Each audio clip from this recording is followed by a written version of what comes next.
Harry the K's is no more. And my big question is nothing sacred anymore?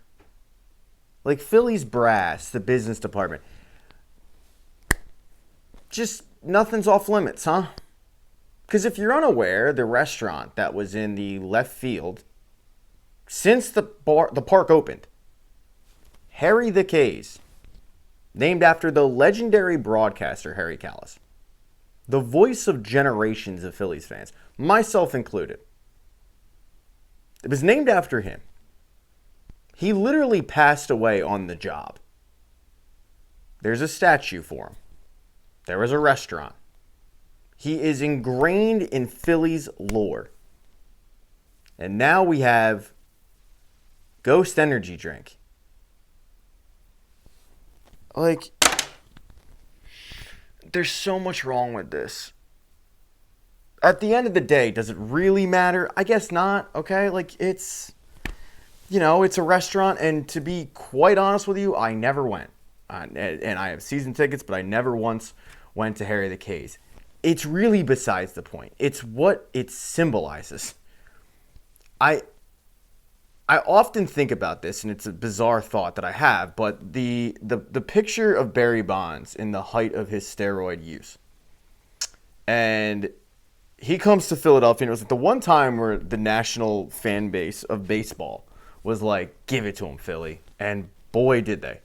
And there is the picture that you can find that is awesome, that would never fly today, that said, Ruth did it on beer and hot dogs. Aaron did it with class. What did you do it on? Asterisk, asterisk, asterisk. And it was proudly displayed in left field so that Barry Bonds had to run out and look at it. And I often think it never would have happened today because they had sponsorships plastered all over the outfield walls. And if anybody tried to drape that over, security would come and say, no, you can't do that. No.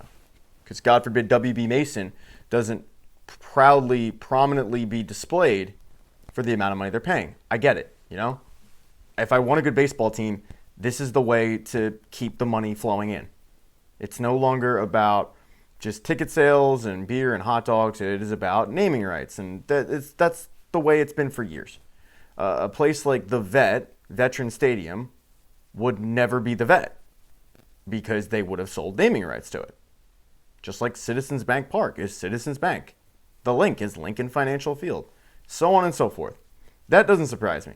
I just feel like this is in really, really bad taste because you named a restaurant after literally a Hall of Fame figure in your organization instead of finding anything else that you could have sold to Ghost Energy. Anything else would have been fine. I'm not married to the Rav fourth inning, but you can have the third inning. The Ghost Energy Drink. We all need to pick me up in the seventh inning. Ghost Energy Drink's got you. The other annoying thing is, how long is Ghost Energy Drink really going to be around? I don't see people at Wawa flocking to buy Ghost Energy. This is a Red Bull type of era. This is a Monster Energy drink. They got in on the ground floor. You got your Bangs, you got your Ghosts, you got your other energy drinks that fly in, your C4s. But for the most part, we know what this is. So for the Phillies to just take a quick cash grab and sell off Harry the K's and go, no, we're not going to do that. What's next? Is the bell next?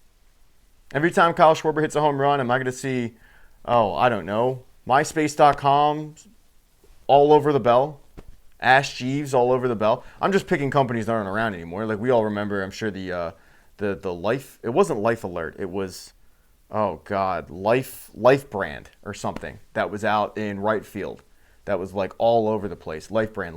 It was a local company that is no more. Once again, I understand that you need a cash grab. I understand that you need to keep the money rolling in. I just need some things to be sacred, and you could have sold the naming rights to other things. I have no problem with patches on the jersey. I have no problem with, stickers on the helmets. I have no problem with the revolving door of ads behind home plate. I don't have any problem, as I said, with the Rav fourth inning. This is the first time where I actually legitimately have a problem with what the Phillies did when it came to the ballpark. You've got Coca-Cola's Corner. Okay, fine. No problem there. I get it. But this just feels like it is in bad taste. And I don't know if I'm the only one. I think I'm probably not. And I think this is probably going to be a little bit split. I think some fans are going to go, it doesn't matter. And at the end of the day, does it affect the on-field product? No, it doesn't. But there's just something gross about what they did with this restaurant. This restaurant that, again, I'd never been to, like, hand up. It's not like the food's probably going to change. I doubt it. But, like, what's next? Are we going to start sponsoring the statues outside? Am I going to take my 7-year-old to a game and go, all right, get really close to the Kmart Robin Roberts statue? Because that's the thing. It's going to be gross when you hear Tom McCarthy go, and those fans out there at Ghost Energy Drink Deck, blah, blah, blah. It's like, what? Bro, that is Harry the K's. I'm never calling it the Ghost Energy Drink, blah, blah, blah.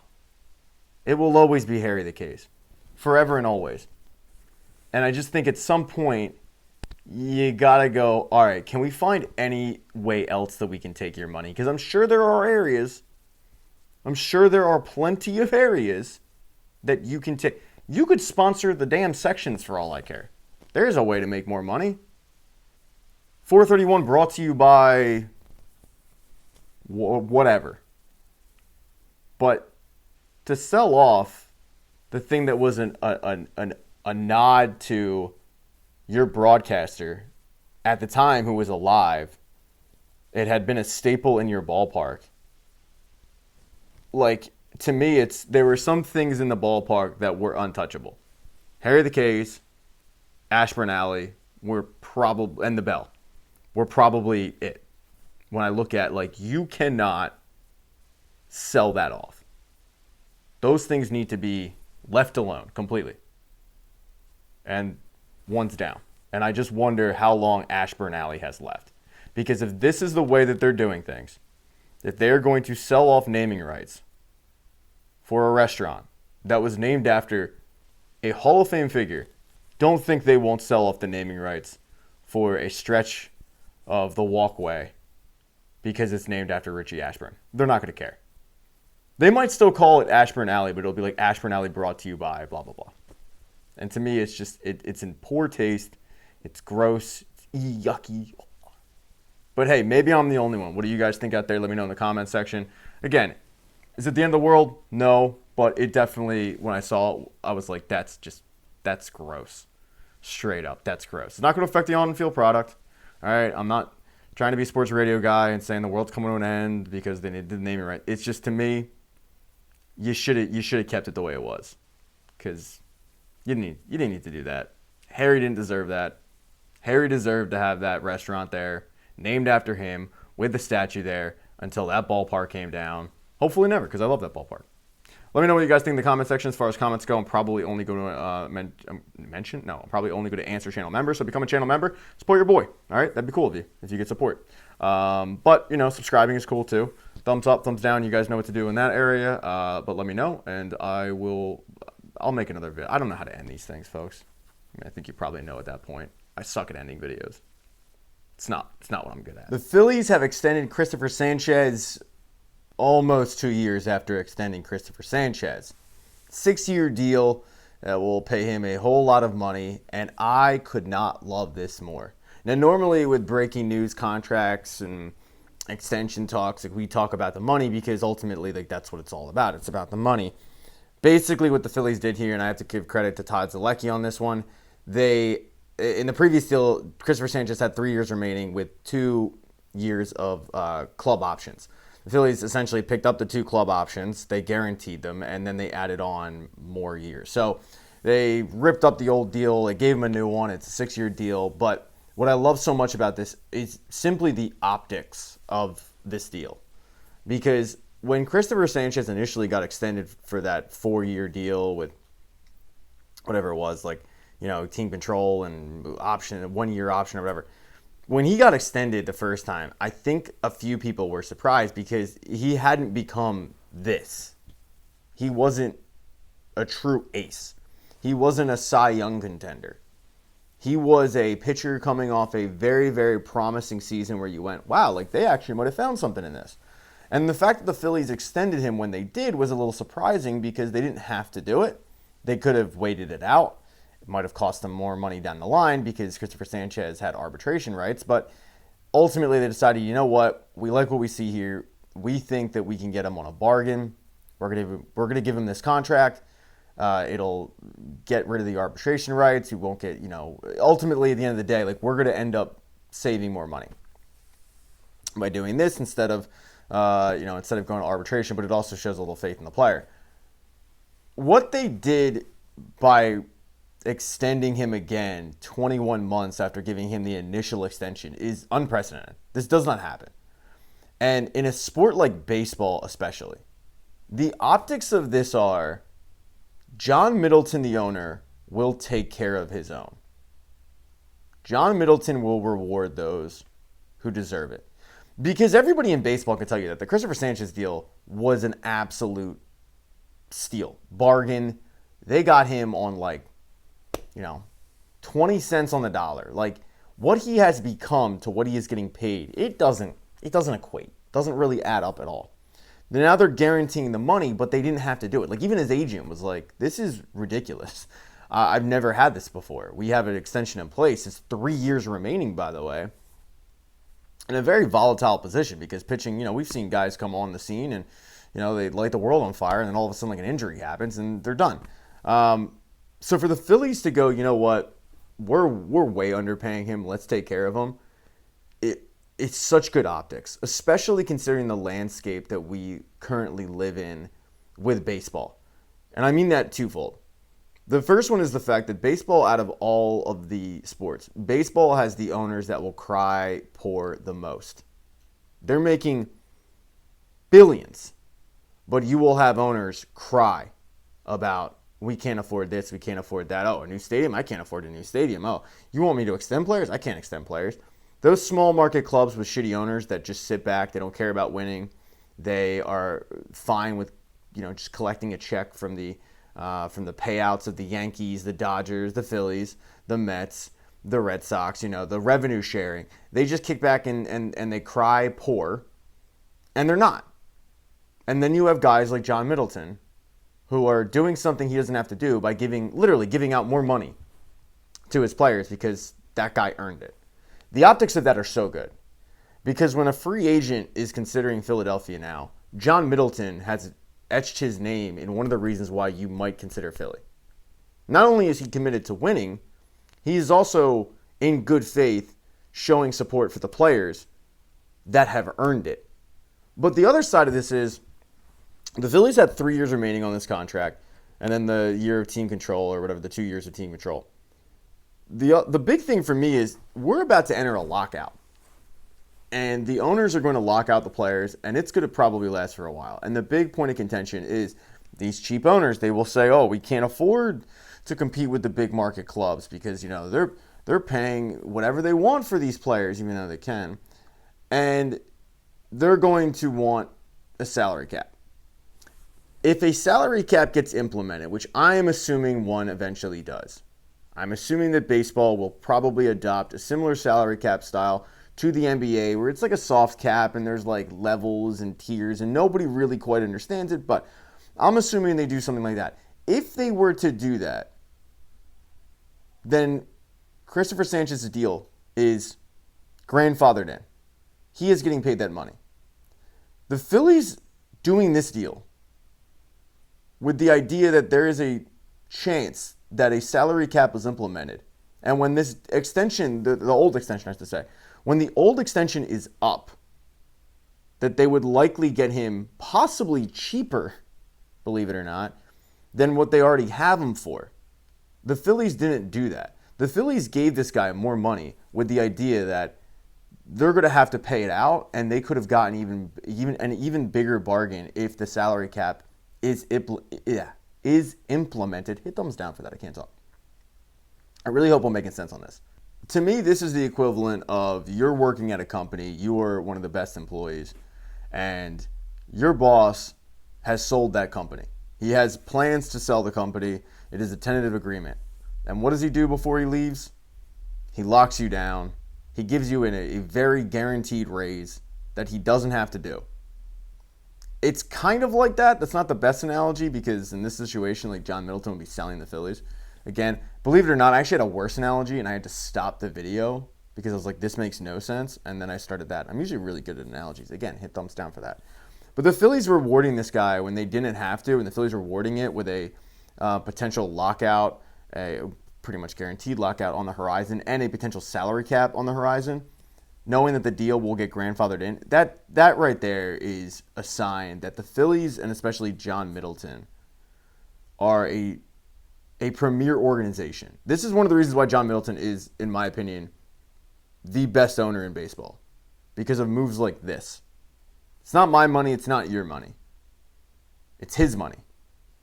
And Dave Dombrowski will get credit for the extension, but the reality is Dave Dombrowski doesn't do the extension without the okay from the guy cutting the check, which is John Middleton.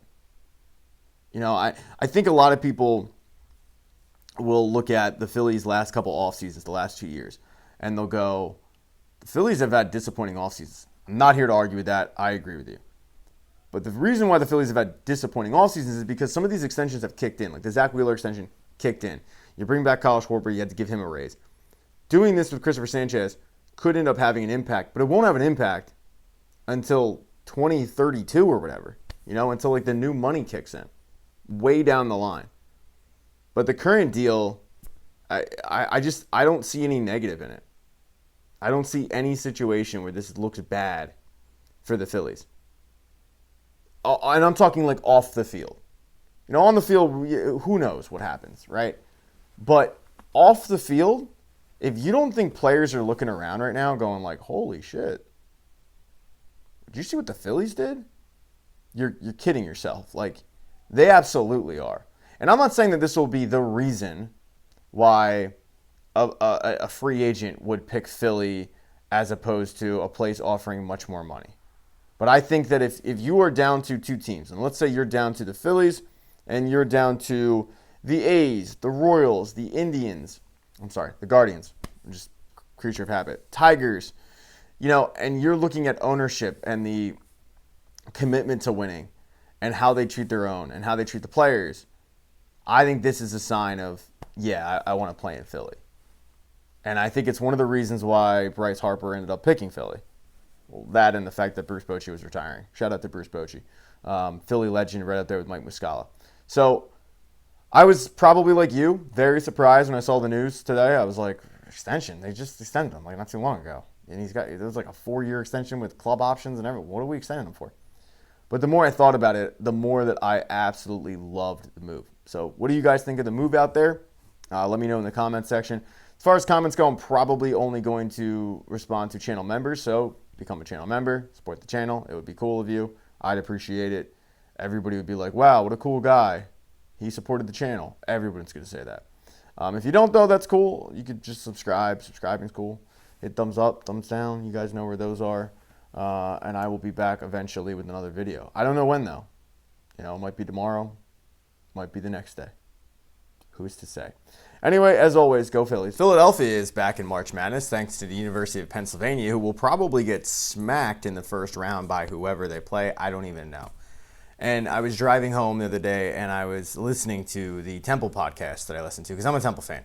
So I was listening to The Scoop, brought to you by owlscoop.com, the preeminent reporters for Temple Athletics. And I realized that I have completely gotten out of college basketball. And there are a few reasons for this. I used to be so dedicated to the Temple product. And for me, NIL and the conference they play in has murdered my interest. I mean, dead on arrival.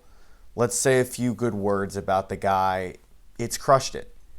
Because when I was getting into college basketball, and I mean like seriously following college basketball, Temple was in the Atlantic 10. And I'm not saying they should go back to the A10. You know, I know like John Rothstein is like big into like Temple needs to go back to the A10 and all things will be solved. I don't agree with that at all. But the idea of Temple getting an at-large bid wasn't unheard of. And keep in mind, this was the field of 64, not the field of 68. So it was actually harder to get in. But them getting an at-large bid wasn't unheard of because their schedule would allow them to get an at-large bid.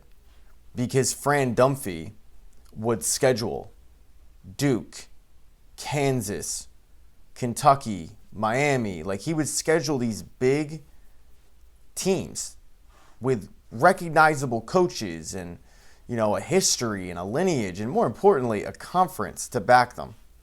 So that when Fran's team ended up beating that top 25 team, whoever they were, and it happened just about every year, it would pad the resume for Temple that if they did not win the A10, they would at least be in line for an at-large bid. And it happened more times than not that they got the at-large bid.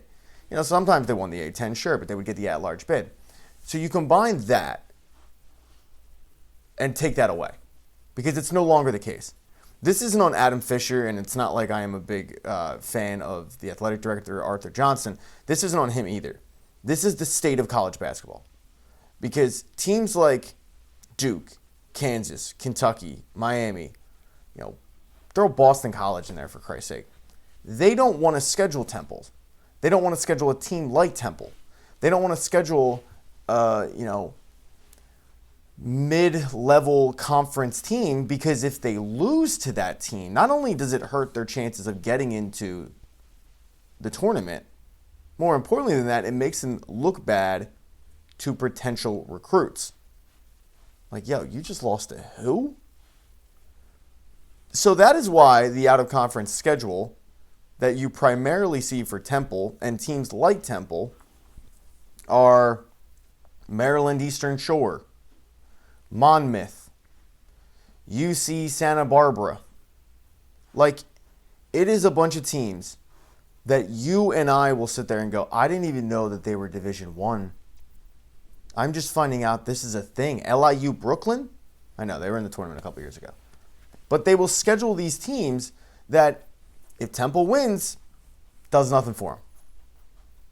Pads their stats in terms of the win sheet, but in terms of actual making a play to get into the tournament, it does nothing. It doesn't help them at all.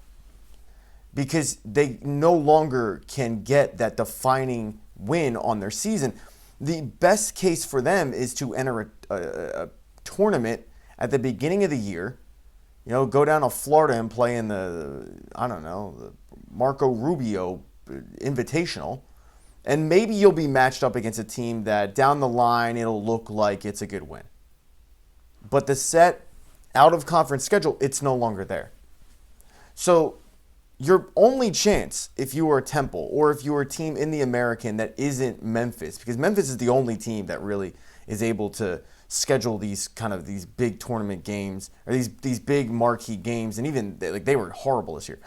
But your only chance to get into the tournament is winning your conference's bid. Because the American is not sending anybody else. They're sending one team. And it's going to be like that for a lot of these conferences because, as I said, this isn't just a Temple problem. This is an NCAA problem. It has truly become the have and the have-nots. And there used to be a middle class. There used to be that middle ground, that gray area where you could sit there and you could go, you know what? Yeah, we are a mid-major. There are no more mid-majors. There are the majors, and then there's everybody else. The mid it's gone by the wayside.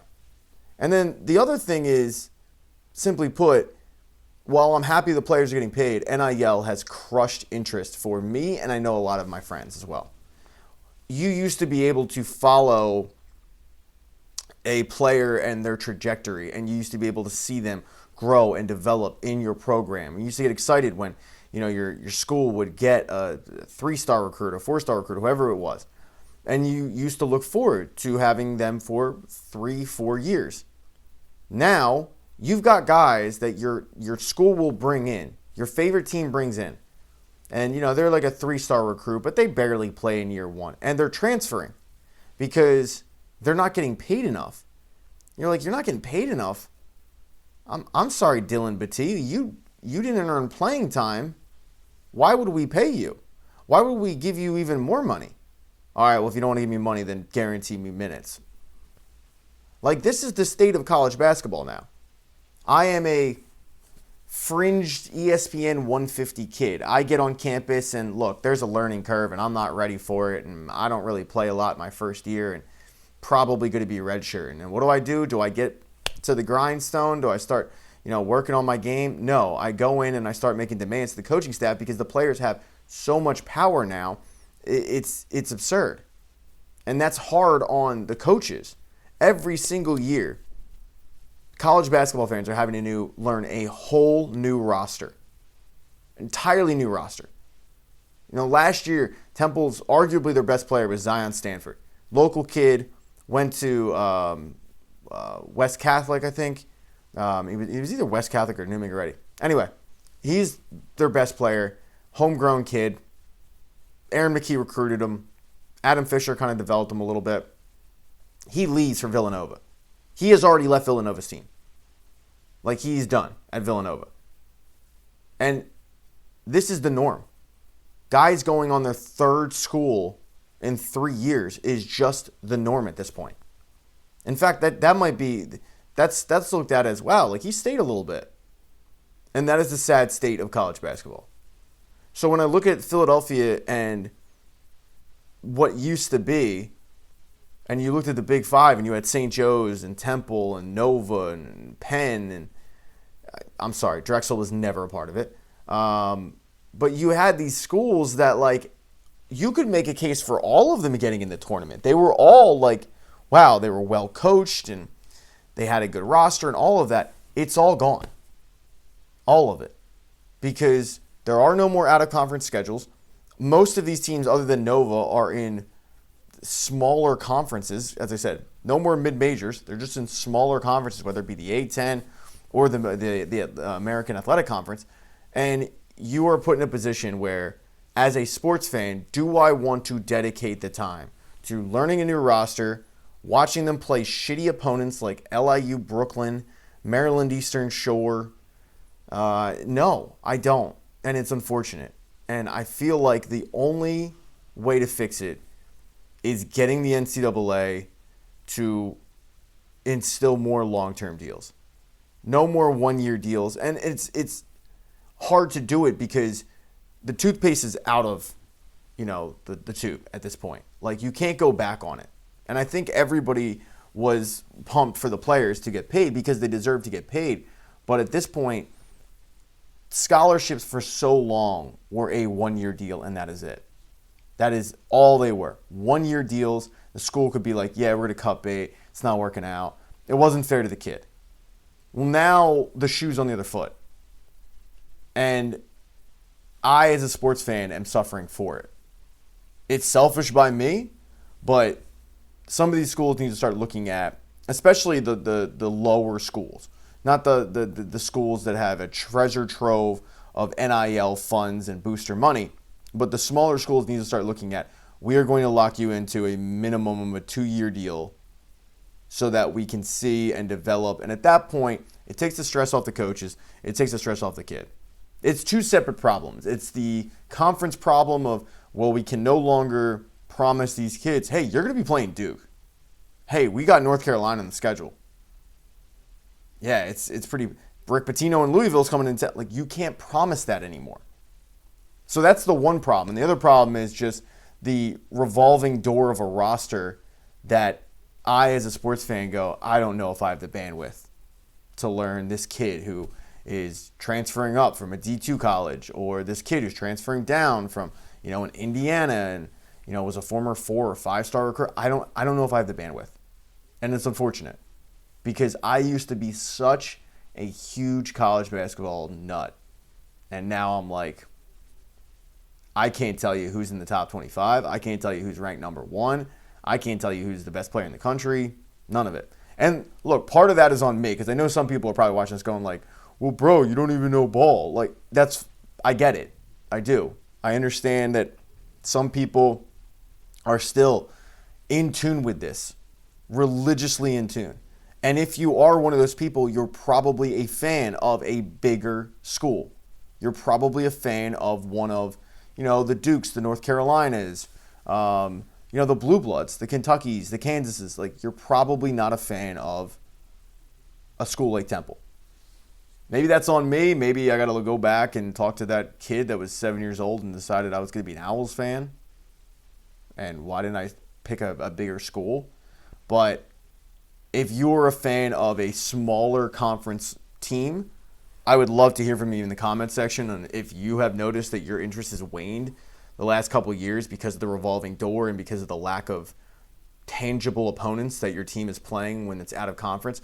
The conference is bad. Like Tulane is not moving the needle. And Tulane's not a bad team, but again, like Tulane isn't known for basketball. And if I say, hey guys, anybody want to go to the Temple game? They're playing Tulane this weekend. Nobody's really just banging down the door for it.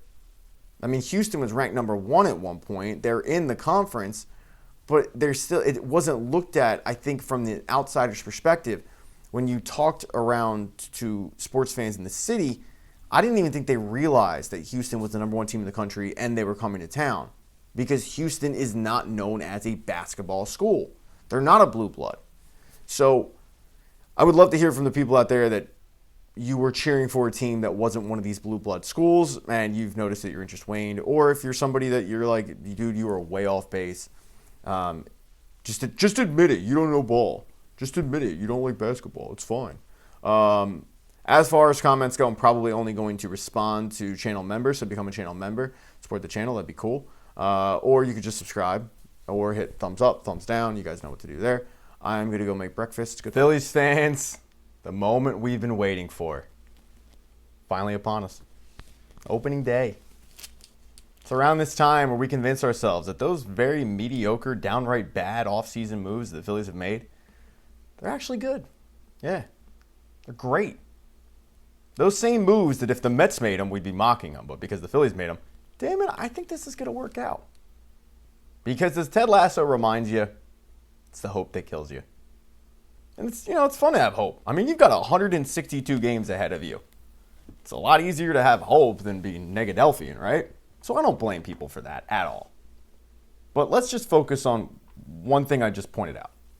It is 162 games. Long season. I think baseball especially is the ultimate riding a hot team. We've seen teams just get hot at the right time and end up taking it all the way. It was the Phillies' Achilles heel against the Diamondbacks, I would say. I think they ran into, when they ran into the Mets, I think the Mets were the hot team. I think the Phillies were the hot team the year they went to the World Series and faced the Astros. You could make the case that in 08, the Phillies were the hot team. Are they necessarily the best team? No, not necessarily. But if you're the hot team, anything can happen. Phillies last year was a disappointment, no doubt, but they lost to the eventual World Series champions, who, by the way, were the defending World Series champions, and once again, the favorites to win the World Series, because they do what a lot of teams don't. They manipulate the contract situation, and they push it down the line, and good for them. Like, that is smart business. That is not my complaint here today. Because I know that a lot of baseball fans will say Major League Baseball needs to change that.